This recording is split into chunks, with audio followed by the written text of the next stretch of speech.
Copyright, patent, trademark, geographical indication, industrial design, trade good secret. Knowledge. चलो आपका जरा test ले लिया जाए। Slide number 1। So what can be patented in these figures? A and C Okay. Why not B and D? because that is It is literary work. copyrighted. Very good. Next slide. What can be copyrighted? Okay. ABD.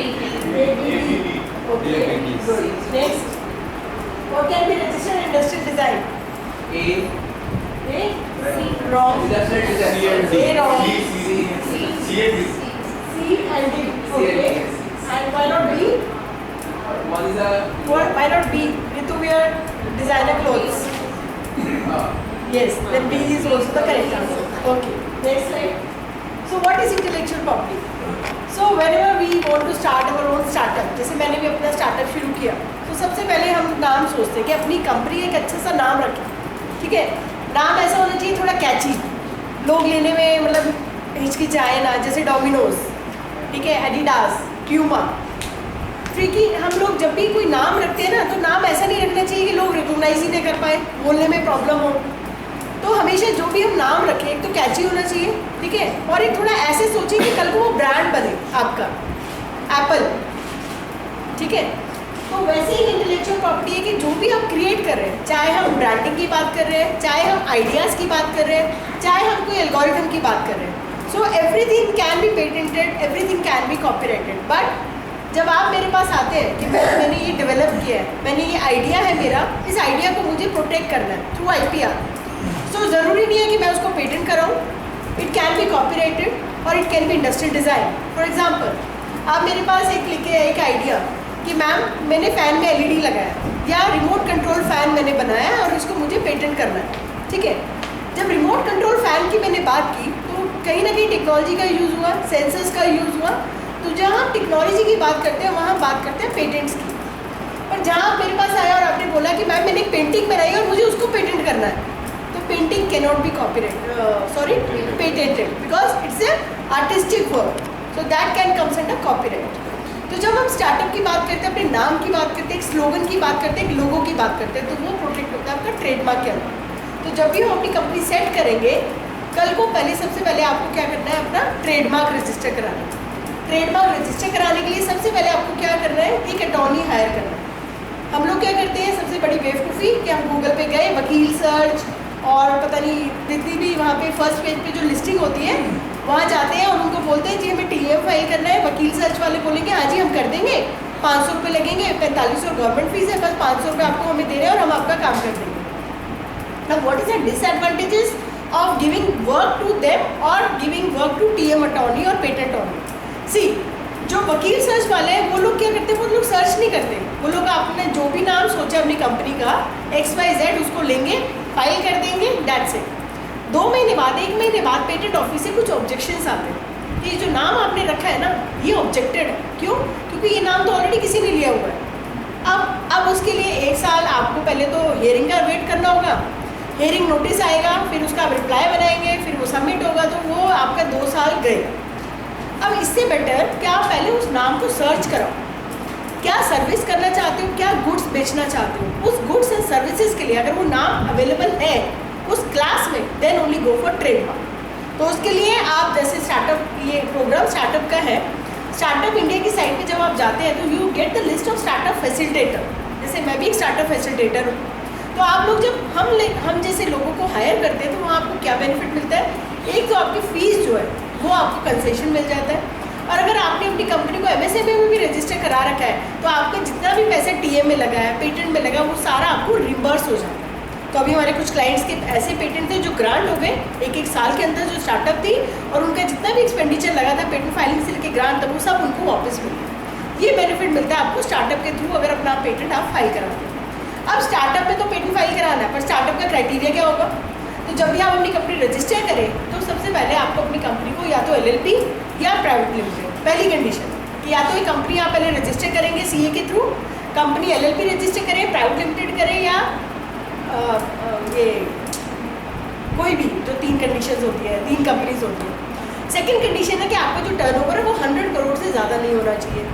तीसरा 10 साल से पुरानी company नहीं होनी चाहिए। और चौथा, आपका इनोवेशन में आप कोई काम करेंगे, इनोवेटिव प्रोडक्ट पे काम करेंगे, इनोवेटिव सर्विसेज पे काम करेंगे, तभी आपको DPIIT का सर्टिफिकेट मिलेगा। वो जो सर्टिफिकेट आपको मिलता है, अब आपके पास आइडिया बहुत ब्रिलियंट है, ठीक है, अब आप चाहते हैं कि आइडिया अगर मार्केट में आए ना तो मैं लाखों करोड़ों कमा सकता हूँ, तो आप उस आइडिया को इंडिविजुअल फाइल ना करके एक स्टार्टअप कंपनी के थ्रू फाइल करें। अपनी एक कंपनी बनाए जिसमें ये 4 कंडीशंस है, वहाँ पे जाके आपके सारे डॉक्यूमेंट अपलोड होंगे, आपका आइडिया अपलोड होगा। अगर वो आपका आइडिया जेन्युइन हुआ, नॉवल हुआ, एकदम इनोवेटिव हुआ, तो पेटेंट ऑफिस जो गवर्नमेंट ऑफ इंडिया वो आपको DPIIT का एक सर्टिफिकेट प्रोवाइड करेगी। जब वो सर्टिफिकेट आ जाए तब आप क्या करें, एक इंक्यूबेशन सेंटर, जैसे हम लोग इम्पैनल्ड होते हैं अपने आपको इंक्यूबेशन सेंटर के साथ पास जाइए, वो आपको एक IPR एक्सपर्ट देंगे, ठीक है, एक मेंटोर देंगे, वो आपको पूरी हेल्प करेगा आपके पेटेंट फाइलिंग में, ट्रेडमार्क में, कॉपीराइट में, डिज़ाइन में, एवरीथिंग। अब आपको पैसे की टेंशन लेने की ज़रूरत नहीं है। जो भी फंड आपको मिल रहा है अपने प्रोडक्ट के लिए, तो आप क्या करें, उस फंड को यूटिलाइज करें उस पेटेंट फाइलिंग में, और सारे खर्चे वहाँ दिखाइए कि हमने पेटेंट फाइलिंग में हमारा 50,000 का खर्चा है पूरा फाइलिंग से लेकर ग्रांट। आप वो पूरा पैसा स्टार्टअप इंडिया से रिम्बर्स करा सकते हैं। 80,000 स्टार्टअप इंडिया देता है और MSME 1 लाख तक का अमाउंट देता है।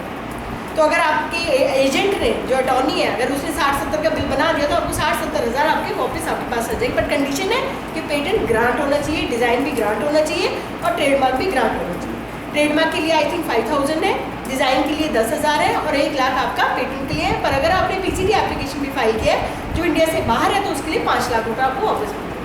तो ये तो कहानी थी स्टार्टअप की कि अगर कोई आइडिया आया उसको आपको रजिस्टर करना है। DPIIT का सर्टिफिकेट एक एविडेंस चाहिए होता है जब हम आप फैसिलिटी प्रोवाइड करना चाहते हैं कि IPR का बेनिफिट कैसे ले सकते हैं, टैक्सेशन में आपको बेनिफिट मिलेगा।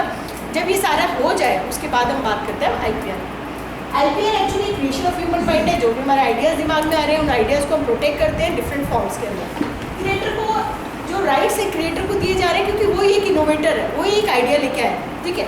अब एक क्वेश्चन होता है कि मैम इन्वेंटर और एप्लीकेंट में क्या अंतर होगा, या अगर मैं कल को अपनी कंपनी को स्टार्टअप के अंदर रजिस्टर करता हूँ तो फिर मुझे क्या फ़ायदा होगा, राइट्स क्या मिलेंगे। तो राइट्स की जो बात होती है, देखो जब हम एक एम्प्लॉय एक यूनिवर्सिटी के साथ एसोसिएट होता है, एक IPR पॉलिसी होती है हर कॉलेज की।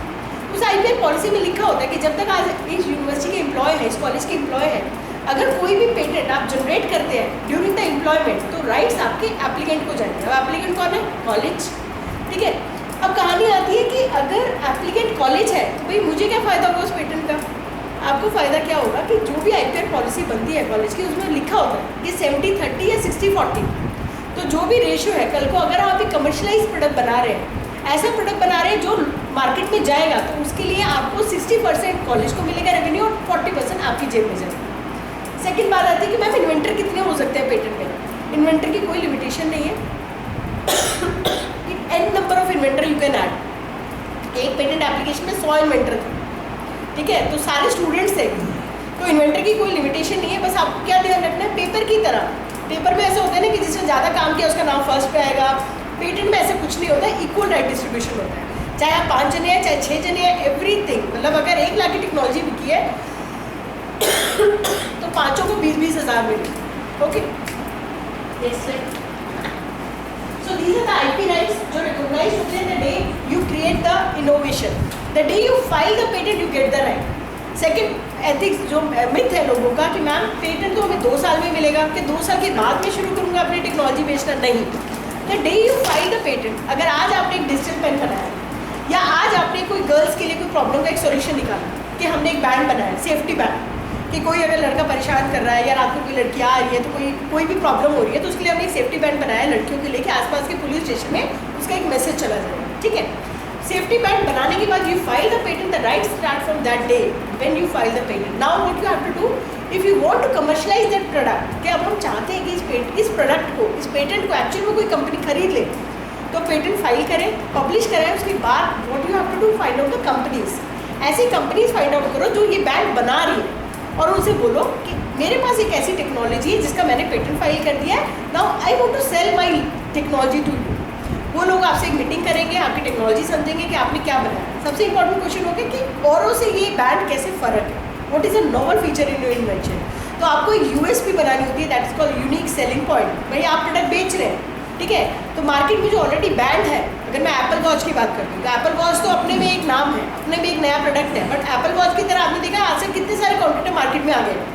तो हम लोग सोचते हैं कि एप्पल वॉच तो हम खरीद नहीं सकते बिकॉज इट वेरी कॉस्टली, ठीक है। तो हम क्या करते हैं, हम छोटे वाले प्रोडक्ट खरीद लेते हैं, काम वही है, सब वही कर रहा है बट काम कॉस्ट कम है। तो अगर आप एक पॉइंट्स बनाते हैं, यूनिक सेलिंग पॉइंट, कि मेरा प्रोडक्ट जो है मार्केट में जो ऑलरेडी प्रोडक्ट है उससे बहुत ही कॉस्ट इफेक्टिव है, कम प्राइस में मैं उसको बेच रहा हूँ, तो वाकई में तो कंपनी चाहेगी कि येस, कि लोग इसको अफोर्ड नहीं कर सकते पर इसकी मार्केट वैल्यू बहुत बन जाएगी। तो वो एक यूनिक सेलिंग पॉइंट, एक प्रेजेंटेशन बना के आप उन्हें जब प्रेजेंट करते हैं और उनको अगर आइडिया आपका पसंद आता है तो what they do, this take your idea. अब उसमें भी दो चीज़ें होती हैं, one is called exclusive licence, another is called non exclusive licence. Exclusive licence होता है कि मैंने अपनी सारी राइट्स एक ही कंपनी को दे दी।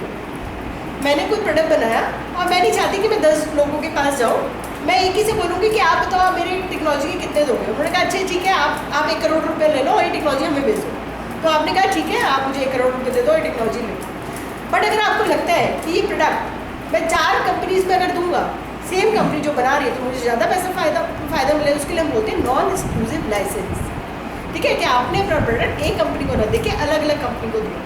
जैसे आजकल आपने देखे ना कि प्रोडक्ट मैन्युफैक्चर कोई कर रहा है, उसका सेल कोई और कर रहा है, हर प्रोडक्ट के नीचे लिखा होता है। पहले कोई कंपनी जैसे गोदरेज है, गोदरेज ही फ्रिज बना रही है, बट अब गोदरेज वाले किसी और को टेंडर देते हैं, भाई ठप्पा आप मेरा लगाओगे बट मैं आपको मैन्युफैक्चरिंग राइट्स दे रहा हूँ। तो वैसे ही एक्सक्लूसिव और नॉन एक्सक्लूसिव लाइसेंस होता है जब हम कोई प्रोडक्ट मार्केट में सेल आउट करते हैं, दैट इज कॉल्ड कमर्शियलाइजेशन और licensing of the patents. So these are the right which are given to the creation of the mind. The product should have unique and some value in the market. Like other trade property, it can be bought, sold and licensed. The owner can prevent unauthorized use and the rights given to a person of the creation of mind. अब patent करने से क्या फ़ायदा है? Patent करने से फ़ायदा क्या है? जब आप लिखते हैं कि पेटेंट फाइल है, पेटेंट फाइल के बाद अगर कोई अब एक्स पर्सन सेम टेक्नोलॉजी की आपको चोरी कर रहा है या सेम प्रोडक्ट बना रहा है, तो now you have a right कि आप उसको कोर्ट में लेके जा सकते हैं, ठीक है। तो पेटेंट फाइल लिखने से, टीएम लिखने से यही फ़ायदा होता है कि जब आप सेकंड पर्सन को आपको बता रहा है कि हमारा लीगल प्रोटेक्शन हो गया है, बट अब उसके बाद भी आप मेरे नाम को यूज़ कर रहे हैं तो I can sue you. So that is the importance of patent filing और ट्रेडमार्क फाइलिंग। Next slide. हाँ बोलो।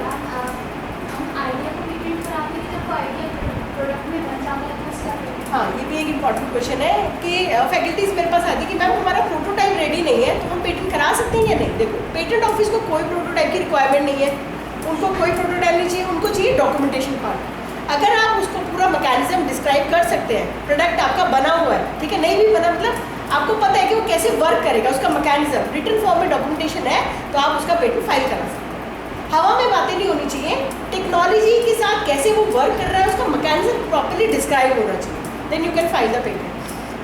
कई बार it is not mandatory to file a prototype, but sometimes जब कंट्रोलर को लगता है कि ये इन्वेंशन ऐसा लग रहा है ये तो किसी और का आइडिया हो सकता है, तो कई केसेस में एफआईआर में आ जाता है कि जी आपको हियरिंग के टाइम पे प्रोटोटाइप भी दिखाना है या उसकी वीडियो भी दिखानी है, तो उसके लिए आपको फिर तैयार होना पड़ेगा, या तो आपको वीडियो बनानी पड़ेगी या आपको 6 महीने का टाइम मिलता है उसको प्रिपेयर करने का। Okay, next intellectual property can divide into 2 categories, industrial property and copyright related rights, जिसमें हमारा पेटेंट, ट्रेडमार्क, इंडस्ट्रियल डिजाइन और जीएमटी बात करें। Next types of intellectual property we have patents, जो कि प्रोडक्ट एंड प्रोसेस में दिए जाते हैं, मटेरियल्स एंड कॉम्पोजिशंस और फॉर्मुलेशंस को भी पेटेंट किया जाता है। IoT बेस्ड इन्वेंशंस हुई, artificial intelligence, machine learning, deep learning, इन सबको हम पेटेंट कर सकते हैं। इंडस्ट्रियल डिजाइन में एक्सटर्नल फीचर्स एंड जैसे ऋतु वेस की designer clothes, okay, Bombay dye की बेडशीट्स, तनिष्क ज्वेलरी, जितने भी डिज़ाइंस की अगर मैं बात करती हूँ, अगर मैं बॉटल की डिज़ाइन की बात करी तो डिज़ाइन में हम इसको इंडस्ट्रियल डिज़ाइन में प्रोटेक्ट कर सकते हैं। नेक्स्ट आपका ट्रेडमार्क जो विजुअल मार्क्स होते हैं, जैसे word mark, logos, label, slogans वगैरह, जैसे ज़िंदगी वो LIC का स्लोगन है ना आपका, ज़िंदगी के साथ भी ज़िंदगी के बाद भी, ओके, इनको भी आप ट्रेडमार्क में रजिस्टर करते हैं। और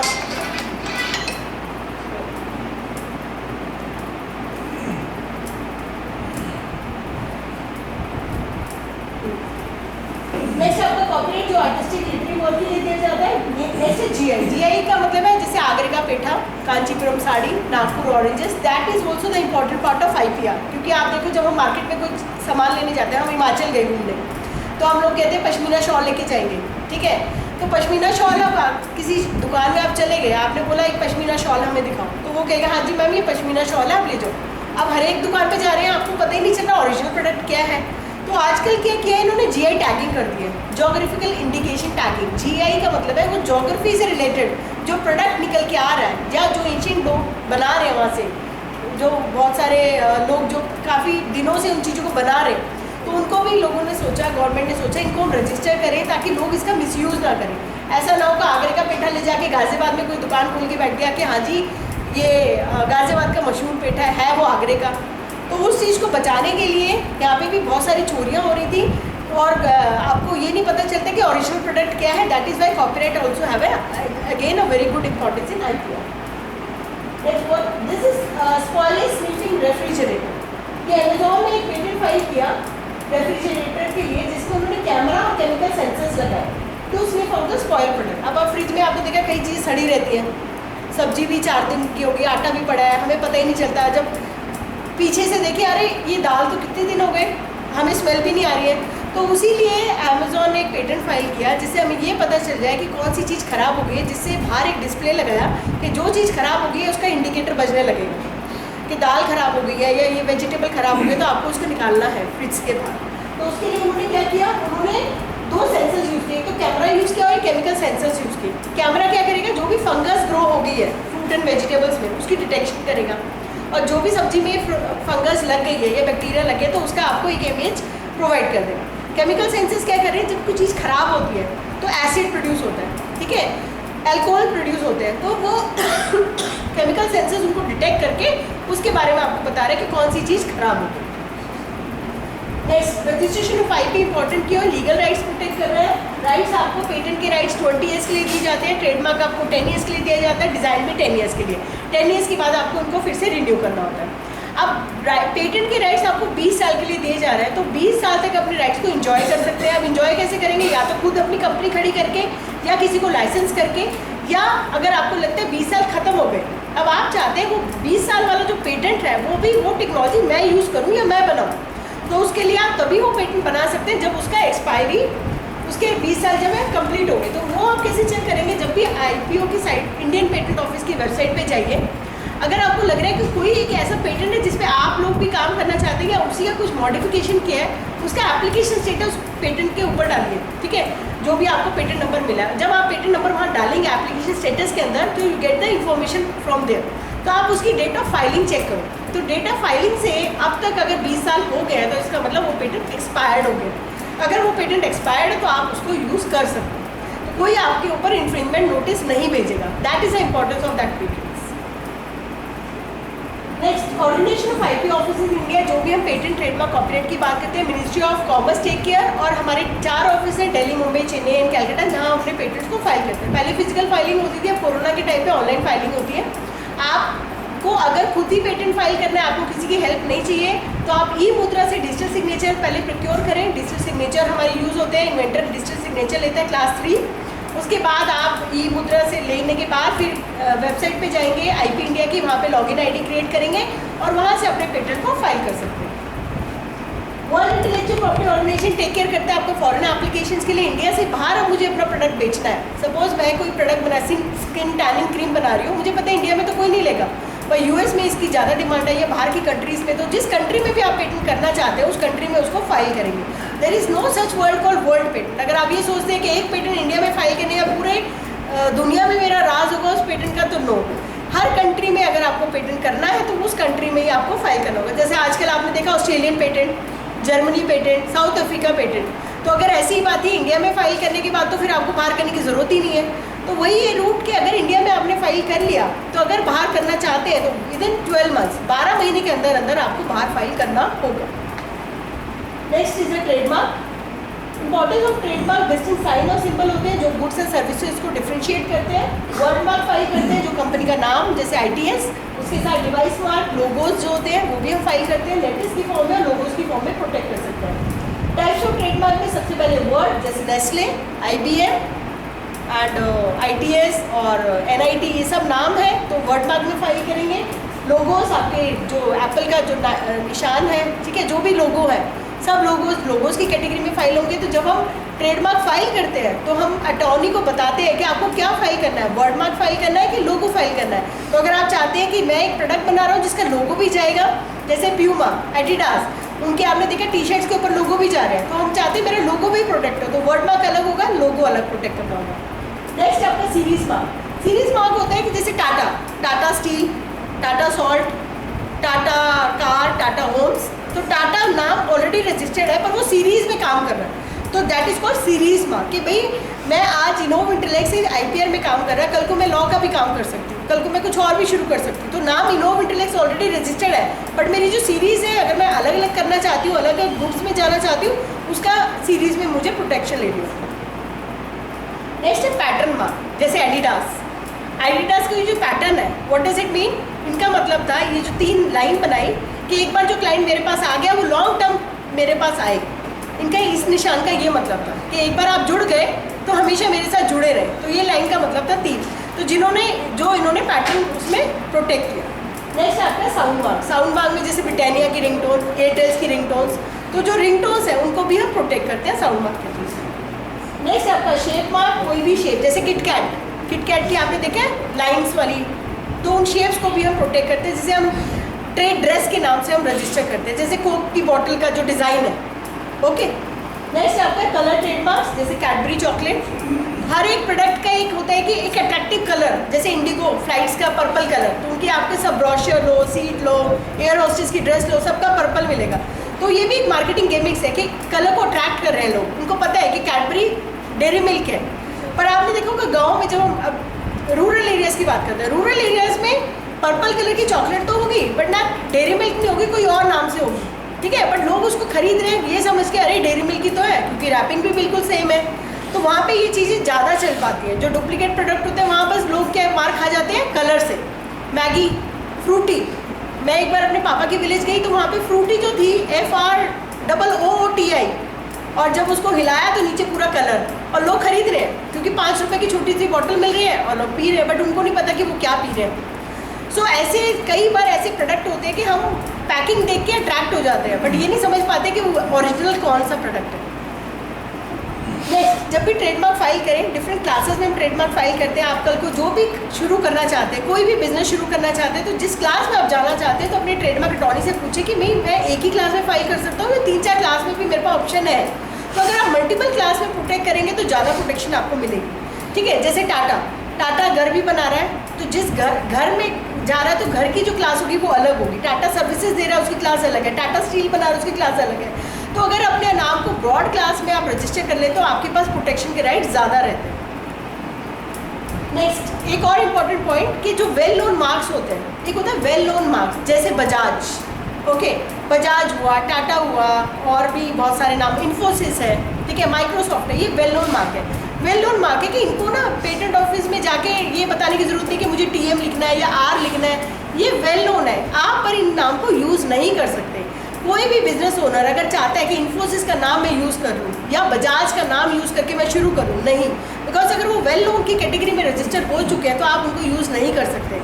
वेल नोन की फीस भी बहुत ज़्यादा होती है, 1 लाख रुपये तो उनकी गवर्नमेंट की फीस है वेल नोन मार्क्स के लिए। तो जो ब्रांड उनको लगता है कि मार्केट में मेरा आने वाले टाइम में मेरा एक रुतबा रहेगा और मैं कल को कुछ और भी शुरू कर सकता हूँ, तो वो कंपनी चाहती है कि कोई मेरे नाम को मिसयूज़ ना करे, तो वो वेल नोन मार्क में अपने आप को अपने नाम को रजिस्टर करा सकते हैं। नेक्स्ट, ये पेपाल और पेटीएम की केस स्टडी, इन्फ्रिंजमेंट जिसे हम बोलते हैं, सू कर दिया, ये चोरी कर लिया, ठीक है। तो पेटीएम और पेपाल की कहानी थी कि जब पेटीएम आया तो पेपाल ने देखा कि मेरा पेटीएम जो नाम है, कलर कॉम्बिनेशन भी पेटीएम बिल्कुल सेम यूज़ कर रहा है, तो सीधा पेपाल ने क्या किया, पेटीएम के ऊपर केस फाइल कर दिया।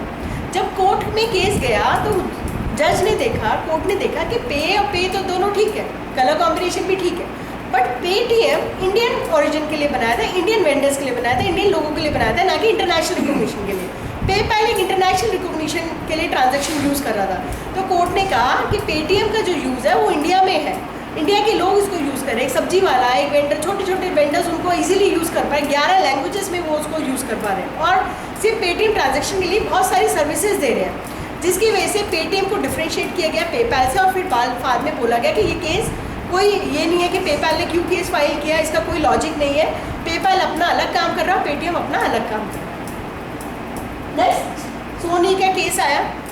Soni, we all know, Sony is a good brand in electronic. तो एक सर थे सिल्वा मूर्ति, के सिल्वा मूर्ति ने टूर एंड ट्रैवल का बिजनेस शुरू किया। सोनी नाम यूज़ किया। सोनी को जब ये पता चला, इन्होंने सोनी टूर एंड ट्रैवल कैसे शुरू कर लिया, ये तो मेरा गुडविल को ख़राब कर रहे हैं, मेरे नाम को ख़राब कर रहे हैं। कल को लोग सोचेंगे सोनी टूर एंड ट्रैवल खोल के बैठ गए, तो उन्होंने उसके ऊपर केस फाइल किया। तो जब केस कोर्ट में गया तो फिर फाइनली यही हुआ। पहले तो जब भी हम कोई केस फाइल करते हैं तो सबसे पहले आप ये देखो कि उसका जो फॉन्ट है, उसका जो वर्ड मार्क है, वो कितना सिमिलर है आपके साथ।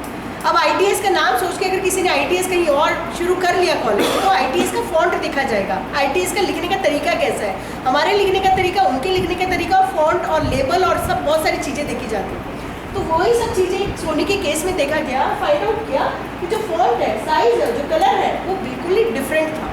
तो इसीलिए जो प्लेंटिफ कौन होता है, जो केस फाइल करता है, तो कोर्ट ने कहा प्लेंटिफ को कि भाई आपके ऊपर 25,000 की पेनल्टी लगेगी। क्यों?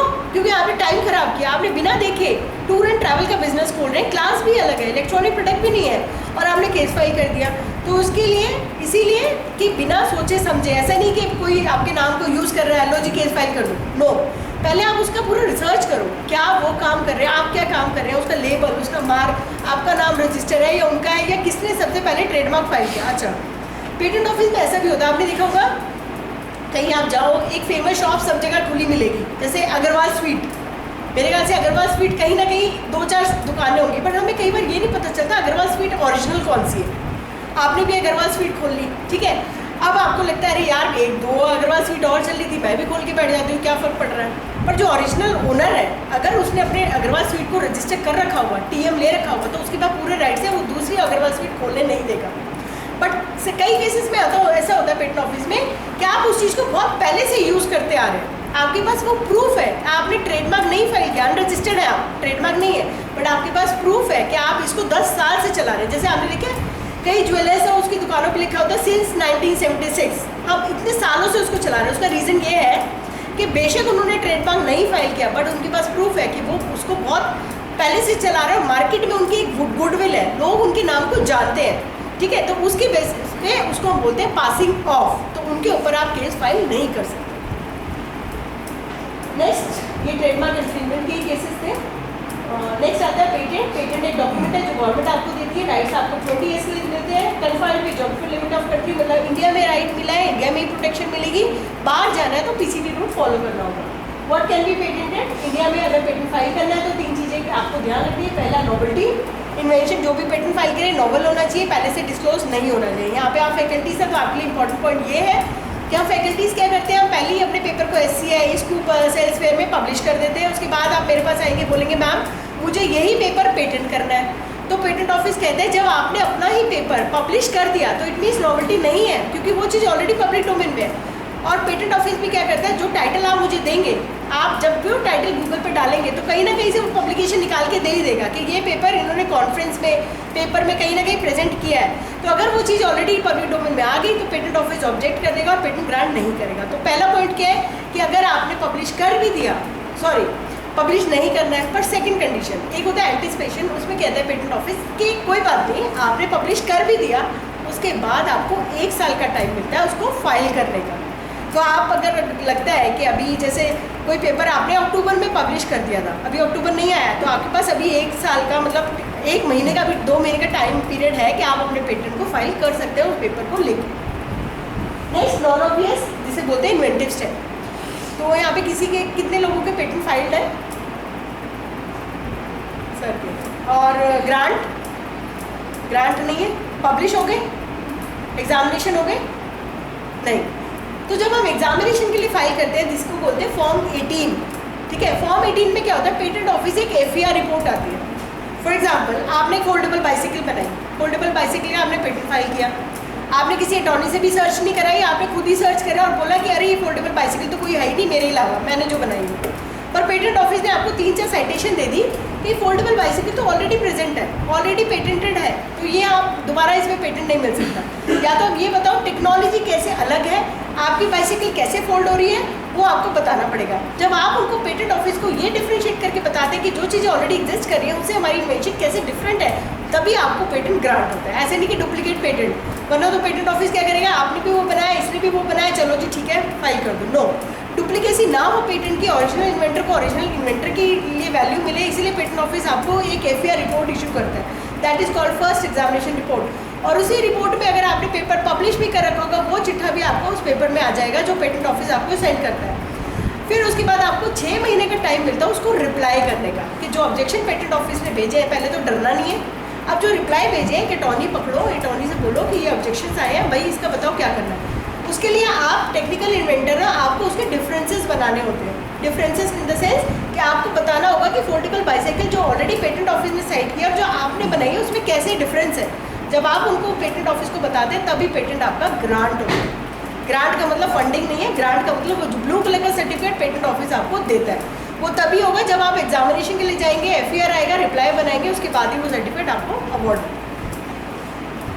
थर्ड है इंडस्ट्रियल एप्लीकेशन कि पेटेंट ऑफिस कहते हैं कि जो भी पेटेंट फाइल करें उसका इंडस्ट्रियल एप्लीकेबिलिटी होनी चाहिए, कमर्शियल वायबिलिटी होनी चाहिए। ऐसा नहीं कि कुछ भी आप फाइल कर रहे हैं, अगर ये तीनों कंडीशन मेट कर रहे हैं तभी पेटेंट ऑफिस आपको पेटेंट ग्रांट करेगा। नेक्स्ट है बनाना प्रोटेक्टिंग डिवाइस।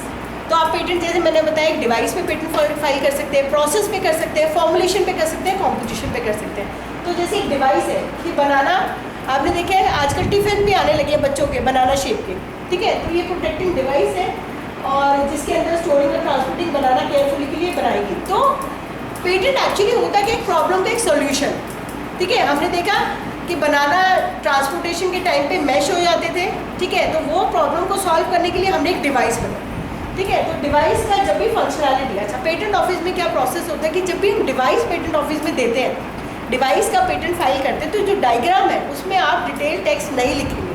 जैसे यहाँ पे आप देख रहे हैं 1 2 3 4 नंबरिंग हो रही है, तो 1 2 3 4 जो नंबरिंग है, इलस्ट्रेशन जिसे हम बोलते हैं, जो जब भी डायग्राम पेटेंट को, जब भी आप पेटेंट फाइल करेंगे तो जो डायग्राम प्रोवाइड करेंगे उसमें 1 2 3 नंबरिंग आप करेंगे, जो भी कॉम्पोनेंट है उनको हम 1 2 3 से इलस्ट्रेट करते हैं। वहाँ पे हम ये नहीं लिखते ये मोटर है, ये सेंसर है, ये कैमरा है, वो सब आप लिखोगे डिटेल डिस्क्रिप्शन के।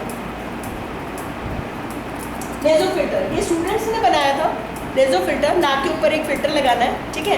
ये आपको पॉल्यूशन से बचा रहा है। जैसे कई लोगों को डस्ट एलर्जीज होती है, पॉल्यूशन से प्रॉब्लम होती है, ठीक है, पेंट से प्रॉब्लम होती है। तो बच्चों ने सोचा है कि मास्क आप 24 घंटे लगा के रख नहीं सकते, तो नेजो फिल्टर नैनो टेक्नोलॉजी का यूज़ किया, नाक के ऊपर आपको एक फिल्टर लगाया जिसकी जो कॉस्ट थी सिर्फ 10 रुपये थी और बच्चों को इसके लिए अवार्ड भी दिया गया। और प्रॉमिसिंग टेक्नोलॉजी और कॉस्ट इफेक्टिव, मतलब कोई भी बंदा अफोर्ड कर सकता है। Next type of patent application India में जो फाइल करते हैं ऑर्डनरी पेटेंट एप्लीकेशन है। पेटेंट में भी 2 क्राइटेरिया होते हैं। एक होता है आइडिया कि मैम मेरे दिमाग में सिर्फ आइडिया है, उस आइडिया को मुझे फाइल करना है। जैसे आप देखा एप्पल वॉच के अलावा अब एप्पल का एक नेकलेस आने लगा है, अभी मार्केट में नहीं लॉन्च हुआ पर US में हो गया एप्पल नेकलेस में उन्होंने बटन लगा दिया है, ठीक है। कि आप जो भी है, जैसे साउंड में प्रॉब्लम है, अब ऐसे अब मीटिंग में बैठे हो, हाँ ठीक है बाद में बात करना, उसमें यहीं पे आप उसे बस ऑन करो और बता दो कि मैं I am in meeting, I call you later. पता भी नहीं चला कि मैंने किसी को कुछ बोल दिया नेकलेस पहन के, ठीक है। तो अब ये नया इनोवेशन लेके आए जो नेकलेस को उन्होंने पेटेंट किया। तो सेम जो आइडिया है कि सिर्फ अभी आइडिया है कि मैं एक नेकलेस बनाऊँ और उसमें ये सारे फीचर्स डालूँ, प्रोडक्ट अभी लॉन्च नहीं किया, प्रोडक्ट अभी मार्केट में नहीं है, पर आइडिया को भी आप प्रोटेक्ट कर सकते हैं प्रोविजनल पेटेंट के थ्रू। आपको 1 साल का टाइम मिलता है उसको कन्वर्ट करने का। अब उसके बाद पेटेंट फाइल करो, फंडिंग ले लो, प्रोडक्ट को रेडी करो, फिर कंप्लीट पेटेंट फाइल कर दो। तो ये भी अच्छा ऑप्शन है कि सिर्फ आइडिया को भी आप प्रोटेक्ट कर सकते हैं। नेक्स्ट आपका है who can file a patent application, individual, एक अटॉर्नी और एक एजेंट, एक स्टूडेंट, एक स्टार्टअप, कोई भी पेटेंट अपना फाइल कर सकता है। नेक्स्ट कैन सॉफ्टवेयर भी पेटेंटेड, सॉफ्टवेयर पेटेंट हो सकते हैं बट कब, जब आप उनके साथ हार्डवेयर लिंक करेंगे। अगर आप सिर्फ फ़ोनपे, पेटीएम, गूगल पे की बात करते हैं और कोई ऐप की बात करते हैं कि मैम मैंने एक ऐप बनाया, एक एल्गोरिथम बनाया, तो it is not patentable, it comes under copyright.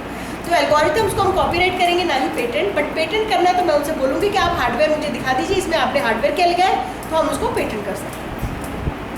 Benefit for IPF और स्टार्टअप मैं ऑलरेडी बता चुकी हूँ कि अगर आप DPIIT के थ्रू जाते हैं, एविडेंस लेके आते हैं, स्टार्टअप को रजिस्टर करते हैं, 80% रिबेट आपको पेटेंट फीस में मिलता है DPIIT में, और टैक्सेशन का रिलैक्सेशन मिलता है, और MSME आपको पूरे 1 लाख रुपये तक की फंडिंग मतलब वापस रिम्बर्समेंट मिलता है। Publication of patent application, patent file किया, पेटेंट आपका पब्लिश हो गया, फॉर्म 9 के थ्रू जाएंगे, 1 महीने में पेटेंट पब्लिश हो जाएगा। अदरवाइज एक पेटेंट को पब्लिश होने में 18 महीने लग जाते हैं। अगर आप फॉर्म 9 के थ्रू जाएंगे तो आपको फ़ायदा क्या है कि 2,500 रुपये आपको पे करना है एडिशनल, और 1 महीना क्या, आजकल तो 7 डेज़ के अंदर आपका पेटेंट पब्लिश हो जाता है। हर फ्राइडे को पेटेंट ऑफिस पब्लिश करता है। अगर आपने पेटेंट फाइल किया है तो हर फ्राइडे को आप चेक कर सकते हैं अपना एप्लीकेशन स्टेटस में जाके कि मेरा पेटेंट पब्लिश हुआ है या नहीं। ये पेटेंट पब्लिश होने के बाद डिटेल्स आपको दिखती है, publication date, application number, date of applicant, name of the inventors.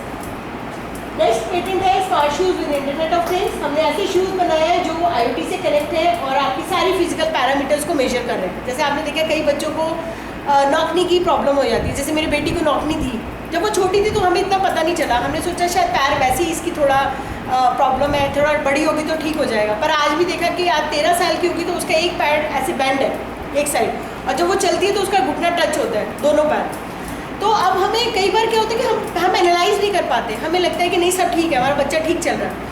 तो उसी प्रॉब्लम को सॉल्व करने के लिए इन्होंने ऐसे शूज़ बनाए कि अगर आपके बच्चे के पैटर्न में कोई प्रॉब्लम है या उसका वेट कम हो रहा है या कोई प्रॉब्लम्स हो रही है तो ये शू मेजर करेगा, जो आपके मोबाइल से भी इसका ऐप जो है कनेक्ट होगा, तो आपके पेरेंट्स के पास एक मैसेज आता रहेगा आपके बेटे के बच्चे के पूरे हेल्थ को पैरामीटर्स को लेकर।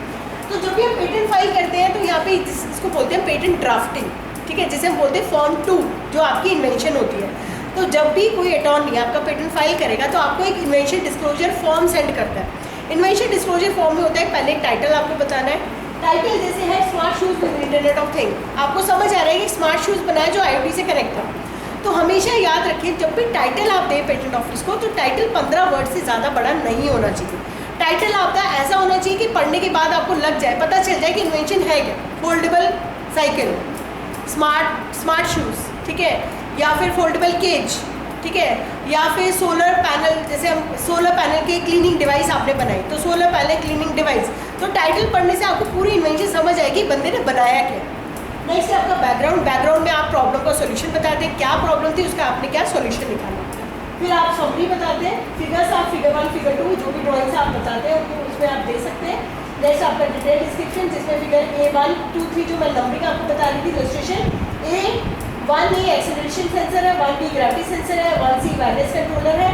तो जो फर्स्ट डायग्राम है वहाँ देखिए आप शूज़ के नीचे जो भी पॉइंट्स लगे हुए हैं तो उसमें आपको पता चल रहा है 1A क्या है, 1B क्या है, 1C क्या है। सो ये था मतलब कि जो भी आप 1 2 3 बता रहे हैं वो डिटेल में आपको डिस्क्रिप्शन में बताना होता है कि 1 2 3 है क्या। नेक्स्ट आपका था क्लेम्स होता है normal part of the invention. जब भी कोई गाड़ी ठुकती है, गाड़ी का एक्सीडेंट होता है तो हम क्लेम करते हैं कि हमारा ये वाला पार्ट हमें पैसे चाहिए कि ये वाला पार्ट हमारा डैमेज हो गया। सेम वे में जब कोई आपकी इन्वेंशन को चोरी करता है, ठीक है, बड़ी बड़ी कंपनीज ये रिवोकेशन और इन्फ्रिंजमेंट करती है कि अगर एप्पल को लगा सैमसंग ने मेरी टेक्नोलॉजी को यूज़ किया और फ़ोन में यूज़ किया तो वो क्या करेगा, पहले उसका पेटेंट फाइंड आउट कराएगा किसी अटॉर्नी से। जब हमें पता चला कि सैमसंग ने मिलता जुलता एप्पल जैसा पेटेंट फाइल किया तो हम सीधे जाएंगे उनके क्लेम्स के ऊपर, हम सीधे जंप करते हैं क्लेम्स के, उनके क्लेम्स और हमारे क्लेम से कितना मैचिंग है। तो अगर उनके क्लेम्स हमारे क्लेम से बिल्कुल डिट्टो मैच कर रहे हैं तो जरूरी जो कोर्ट है वो फिर ऑर्डर करती है कि या तो डैमेजेस पे करो कि जितना अपनी प्रोडक्ट यूज़ किया मार्केट में, सैमसंग को बोलेगी एप्पल की अगर एप्पल की टेक्नोलॉजी चूज़ की है तो एप्पल के जितना भी डैमेजेस हुआ है उस प्रोडक्ट को लेके वो सारा फिर आपको पे करना होता है। देखा होगा न्यूज़पेपर में कि इतने million amount of money they have to pay, इस कंपनी ने इसकी टेक्नोलॉजी को चोरी किया। सो दैट डैमेजेस कैसे पे करते हैं उसकी पूरी साइंटिफिक एडवाइजर्स होते हैं पेटेंट ऑफिस में जो पूरा विजुलाइज करते हैं पेटेंट को। जब वो चैलेंज होता है फिर उसके बाद उसकी जो रिपोर्ट पेश होती है कोर्ट के अंदर उसके बेसिस पे ही डैमेजेस हम क्लेम करते हैं। नेक्स्ट आपका रिक्वेस्ट फॉर एग्जामिनेशन, इसमें आपको स्टार्टअप के बेनिफिट ये मिलेंगे अगर आप एक स्टार्टअप कंपनी है तो आप एक्सपर्टाइट प्रोसेस के लिए जा सकते हैं। एक्सपर्टाइट का मतलब है कि अगर मैं चाहती हूँ कि मेरा पेटेंट 1 साल के अंदर ग्रांट हो जाए, मैं 3-4 साल वेट नहीं कर सकती, तो आप एक्सपर्टाइट के लिए जाइए। फॉर्म 18A लगता है उसके लिए जिसके 8,000 की फीस आपको पे करनी होगी। नॉर्मल फॉर्म जो होता है वो 4,000 फीस है जिसे फॉर्म 18 बोलते हैं, उसमें कोई ऑप्शन नहीं है। पर फॉर्म 18 में और ऑप्शन आपके पास है कि अगर एक लड़की एक एप्लीकेंट अगर इंट्रोड्यूस होती है तो आप एक्सपर्टाइट के लिए जा सकते हैं। अगर आपका एक कॉलेज गवर्नमेंट ऑर्गेनाइजेशन है तो आप एक्सपर्टाइट के लिए जा सकते हैं। MSME या स्मॉल एंटिटी कंपनी है तो भी आप एक्सपर्टाइट के लिए जा सकते हैं। अगर कोई पेटेंट है, ठीक है, आप चाहते हैं कि हमारा पेटेंट जल्दी ग्रांट हो जाए, तो अगर एप्लीकेंट में कोई लड़की नहीं है तो आप उसमें एक लड़की का नाम इंट्रोड्यूस करें तो आप फॉर्म 18A भर के एक्सपर्टाइट प्रोसेस के लिए फाइल कर सकते हैं। फिर उसके बाद आपका पेटेंट ग्रांट हो जाता है। जैसे पेटेंट ग्रांट होता है आपको एक ब्लू कलर का सर्टिफिकेट पेटेंट ऑफिस से मिलता है जिसके ऊपर पेटेंट का नाम, स्टार्टअप का नाम, एप्लीकेशन नंबर और डेट ऑफ फाइलिंग लिखी है। नेक्स्ट बात करते हैं कॉपीराइट्स की। कॉपीराइट लीगल राइट्स हैं जो ऑथर्स को दिए जाते हैं। जैसे हम पेटेंट की बात करते हैं वैसे हम कॉपीराइट की बात करते हैं। जो बुक्स, लिटरेरी वर्क, कोई भी पेंटिंग, कोई भी आर्किटेक्चर वर्क हुआ, पेंटिंग्स हुआ, सॉफ्टवेयर एल्गोरिथम्स हुआ, उन सबको आपको कॉपीराइट मिलता है। इंपॉर्टेंस ऑफ कॉपीराइट भी आपको रॉयल्टीज देते हैं। जैसे बुक होती है जब पब्लिश होती है पब्लिशर्स को राइट्स मिलते हैं, ठीक है। जैसे पेटेंट में लाइसेंस करें कॉपीराइट में भी आप ऐसे ही लाइसेंस करते हैं। कॉपीराइट का ड्यूरेशन डेथ होने के बाद भी 50 ईयर्स 60 ईयर्स आप इंजॉय करते हैं अपने राइट्स को। सबसे ज़्यादा कॉपीराइट के राइट्स आपके पास होते हैं, क्योंकि मरने के बाद भी आपके राइट्स आप इंजॉय कर रहे होते हैं। राइट कैसे इंजॉय करेंगे? जैसे जगजीत सिंह तो अब रहे नहीं, पर उनके जो नॉमिनी है, जो गाने हम सुन रहे हैं आज भी, 60 साल तक उनके राइट्स उनको, उसकी जो रॉयल्टीज़ है वो उनको मिलती रही। नेक्स्ट है, ये आपका मंकी का बहुत अच्छा इंडोनेशिया का केस था। Monkey does not own self copyright appeals court rules. पीटा में केस फाइल हुआ। वाइल्ड लाइफ सेंचुरी का एक मंकी था, एक फोटोग्राफर था, उसको एक मंकी की फ़ोटो चाहिए थी, तो वो बहुत देर से जंगल में घूम रहा था, कोई मंकी ही नहीं आ रहा था। तो उसने क्या करा, एक कैमरा सेट करके साइड में रख दिया। एक मंकी आया और उसने अपनी फ़ोटो खुद ही क्लिक कर दी। वो क्लिक करके फ़ोटो निकल के आ गई। अब उसके बाद वो फ़ोटो इतनी फेमस हुई कि वाइल्ड लाइफ सेंचुरी ने केस फाइल किया उस फोटोग्राफर के ऊपर कि भाई ये मंकी तो हमारी ही सेंचुरी का था, ये मंकी भी हमारा, तो राइट्स तो हमें मिलनी चाहिए। वो फ़ोटो जितनी बिक रही थी, यहाँ पे आप कोरिलेट करो हनुमान जी की फ़ोटो के साथ। देखा आपने कार के पीछे वो फोटोग्राफ हनुमान जी की स्टिकर लगा होता है, तो वो आर्टिस्टिक कॉपीराइटेड है वो, तो जिसने वो बनाया उसकी रॉयल्टीज़ उसे मिल रही है। तो जितने प्रोडक्ट मार्केट में बिक रहा है, वो स्टिकर जितने लोग यूज़ कर रहे हैं, तो उसका बेनिफिट उसको मिल रहा है। सेम वे में यहाँ पे जो मंकी की फ़ोटो थी वो इतनी पॉपुलराइज हुई वहाँ पे कि सब लोग उसकी फ़ोटो को खरीदना चाहते थे। तो बाद में वाइल्ड लाइफ सेंचुरी ने बोला कि राइट्स तो हमारे, हमें इसकी जो रॉयल्टी है वो हमें मिलनी चाहिए। फोटोग्राफर ने कहा, अरे भैया कैमरा तो मेरा था, तुम रॉयल्टी लेके क्या करोगे, मेरे को भी मिलनी चाहिए। तो दोनों में फाइट हुई। तो फाइनली फिर बाद में ये भी आया कि भाई राइट तो उस मंकी को मिलना चाहिए जिसने फ़ोटो क्लिक करी, फोटोग्राफर वाइल्ड लाइफ की क्या कहानी। तो फिर बाद में कोर्ट ने कहा भाई मंकी एक एनिमल है, एनिमल को कॉपीराइट नहीं मिल सकता। तो फिर फाइनली कॉपीराइट जो मिला वो आपको फोटोग्राफर को मिला और वाइल्ड लाइफ सेंचुरी को मिला, और जो कुछ अमाउंट बचा वो उन्होंने चैरिटी में डाल दिया। तो ये केसेस होते हैं कॉपीराइट के, जो मतलब हम सोच नहीं सकते कि मंकी के ऊपर भी कॉपीराइट केस फाइल हुआ। तो इंडिया में तो नहीं हो सकता ऐसा, खैर बाहर तो हम सोच सकते हैं। नेक्स्ट आपका हॉकिंस कुकर के छोटे मोटे केसेस हैं। हॉकिंस कुकर का स्टिकर रेड कलर का, जो ब्लू और रेड का कॉम्बिनेशन है, वो मैजिक कुकर अप्लायंसेस एक आई कंपनी, उन्होंने यूज़ करना शुरू किया। सेम वैसे ही स्टिकर। फिर जब हॉकिंस कुकर को पता चला तो उन्होंने उसके अगेंस्ट केस फाइल किया। सुपर कैसेट इंडस्ट्रीज ने यूट्यूब और गूगल के ऊपर केस फाइल किया। वो क्या करते हैं, आपने देखा यूट्यूब पे ना कई कंटेंट होता है, कई जगह कई बार क्या होता है यूट्यूब पे लिखा होता है ये कंटेंट रिमूव हो गया। तो वो कई बार केसेस होते हैं कि आप बिना उनकी परमिशन के वो चीज़ें यूट्यूब पे चला रहे हो। तो गूगल और यूट्यूब ऐसे ही कुछ कर रहे थे, जो सुपर कैसेट इंडस्ट्रीज़ का कंटेंट चला रहे थे, ठीक है, और रिप्रोड्यूस करते, डिस्ट्रीब्यूट कर रहे थे, ट्रांसमिट कर रहे थे। तो जो केस फाइल किया तो उन्होंने कहा कि आपको पहले हमसे परमिशन लेनी चाहिए, राइट्स लेने चाहिए, जब भी आप इसको यूज़ कर सकते हैं। कॉपीराइट का सर्टिफिकेट आपको 2 महीने में मिल जाता है। कोई भी research work, research paper, article, blog, website का डिज़ाइन, वेबसाइट के वर्क, कोई ड्राइंग, कोई पेंटिंग, सबको आप कॉपीराइट कर सकते हैं। सिर्फ क्वेश्चनर आपका कॉपीराइट नहीं होता है। अगर आप बोले कि क्वेश्चन आंसर्स है, क्वेश्चनर बनाया हमने, मैम ये कॉपीराइट करना है, तो वो कॉपीराइट नहीं है। Everything can be copyrighted. Next industrial design. Industrial design में आपका कोई प्रोडक्ट, आपने कोई स्टार्टअप में ऐसा प्रोडक्ट बनाया जो आपको लगता है डिज़ाइन इसके नॉवल है। ज्वेलरी का एग्जाम्पल ले लो, आप एक ज्वेलरी की शॉप खोलने वाले हैं, ठीक है, और आपको लगता है कि मालाबार गोल्ड और तरी ज्वेलरी से भी अच्छे डिज़ाइन है आपके पास, तो आप चाहते हो डिज़ाइंस को रजिस्टर करें ताकि कोई और उसको मिसयूज़ ना करे, कॉपी ना करे। तो इसलिए डिज़ाइन की इंपॉर्टेंस है। डिज़ाइंस में आप pattern, lines, colour combination use करते हैं, 2D 3D फीचर्स, और जो डिज़ाइन प्रोटेक्ट नहीं करता वो टेक्निकल फीचर। अगर आप बोले कि मैम इसमें हमने सेंसर्स भी लगा दिए, टेक्नोलॉजी भी लगा दी, वो भी मुझे प्रोटेक्ट है, तो पेटेंट ऑफिस कहेगा भैया हम डिज़ाइन कर रहे हैं, पेटेंट नहीं, हम डिज़ाइन करते हैं। तो डिज़ाइन का हमारा ऑफिस कैलकाटा में है, और अगर आपके पास ओरिजिनल प्रोडक्ट है तो ओरिजिनल प्रोडक्ट की front, back, top, bottom, right side views, ये सारे व्यूज़ आपको पेटेंट ऑफिस सबमिट करने होते हैं। अगर ओरिजिनल प्रोडक्ट है तो ओरिजिनल फोटो हो सकती है, वरना कैड सॉफ्टवेयर जो होता है उस पर आप बनवा के उनको दे सकते हैं। What is not registrable, new original design में करनी है, पब्लिकली डिस्क्लोज है, स्कैंडलस है, कॉन्ट्रैक्ट टू पब्लिक मोरालिटी, तो ऐसे डिज़ाइन को पेटेंट ऑफिस रजिस्टर नहीं करेगा। ये रजिस्टर्ड डिज़ाइन है।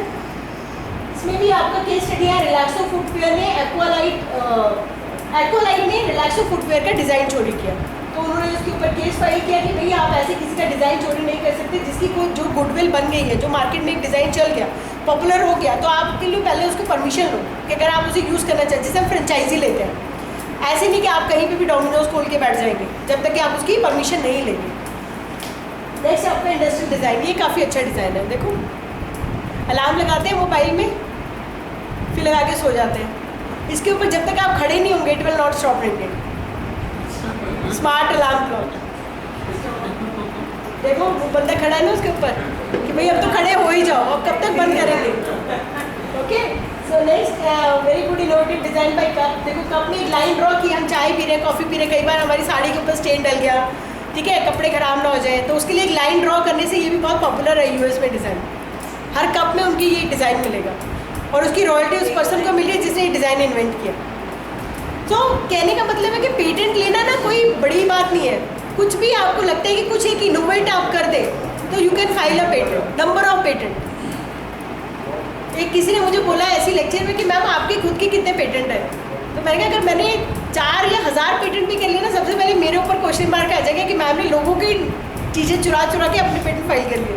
तो मैंने कहा मैंने कोई पेटेंट फाइल किया, बट मेरे आइडियाज़ बहुत अच्छे अच्छे कभी कभी आते हैं जो मैं इन्वेंटर्स को दे देती हूँ।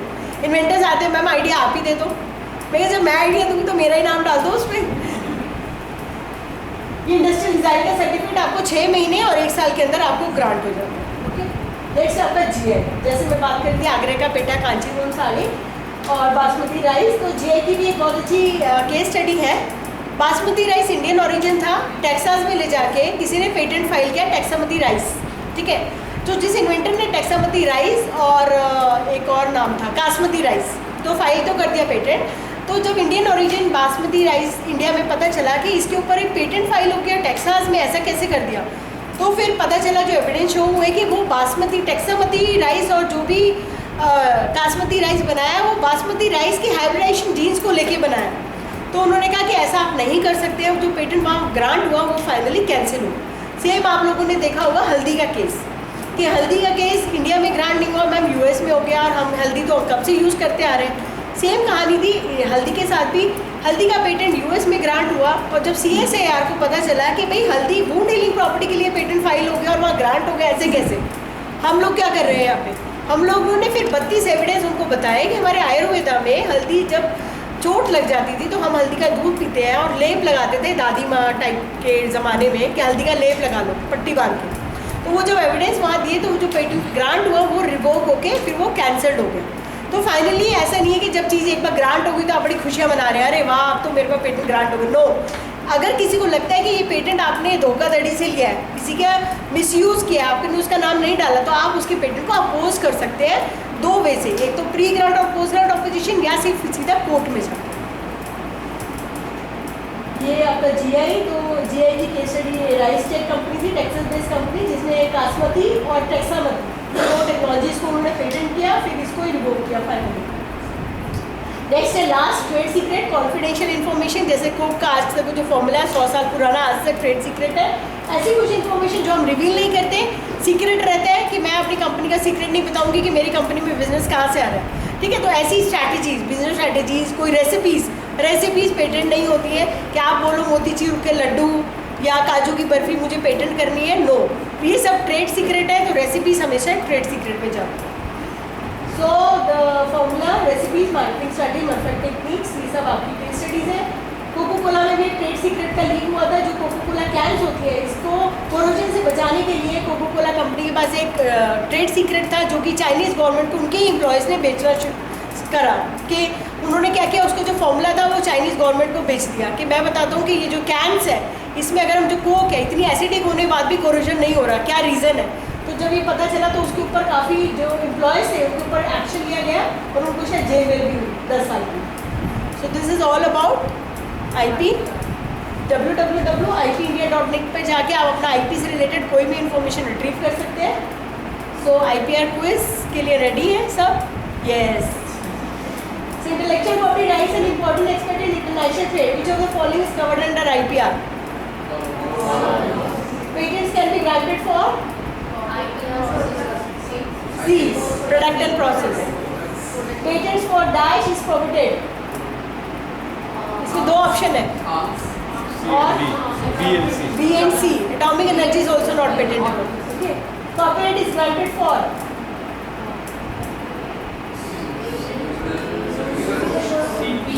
B and C. Yes. What is the duration of design? 10 years. Very good.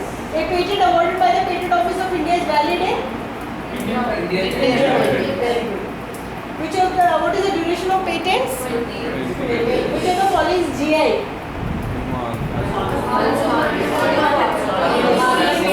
B and C. Now it's time for questions. Thank you.